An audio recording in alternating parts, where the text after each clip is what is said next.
That's actually a good question. Okay, so there are certain parameters in regards to like conditioning, such as resting heart rate, blood pressure, heart stroke. Resting heart rate and heart stroke just tells me how much oxygen can you move per a pump of the heart, right? So, and then blood pressure is like how much pressure is required to move that oxygen, right? So we do want a relatively low resting heart rate. I would say, I think national average last check was about 72, which is pretty excessive. Even for me, I'm at my peak weight for competition. I was 345, and my resting heart rate was like 63, 64, with the blood pressure averaged 124, 127 over 72.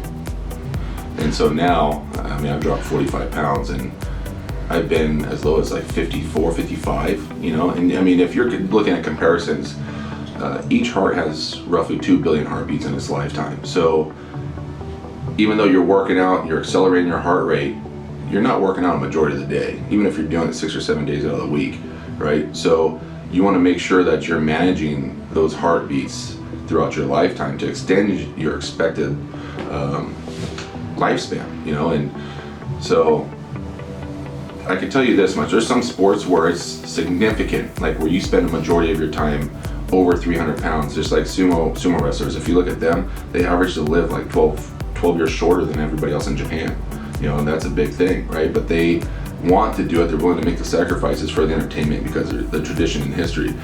If you were to compete and you're a heavyweight, whether you're in the NFL or whether you're in strongman, I would say I would try to keep it less, 7 years at the most, where you're very heavy for yourself, and then after that drop back down, because on top of carrying that weight and the type of weight you have to move, and how strenuous you work your heart in some of these capacities, right? These lactic acid thresholds that you have in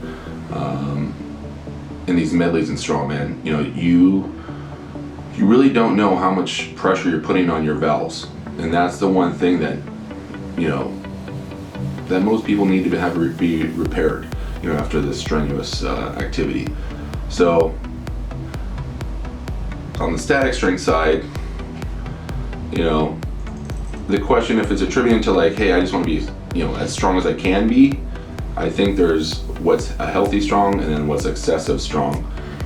Because along this path, most people are not going to be able to get to that strength without having some significant breakdown of the body. So I would say more conditioning for overall health than the static strength, just because of sacrifices that it takes to get to that.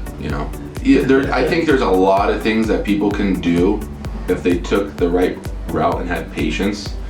When you get caught up on the social media and all that stuff and you see what these guys are posting, people lose their patience. And I'm telling you right now, anything that you base off of instant satisfaction, if you need that and you're taking shortcuts, it's not going to be built very efficiently.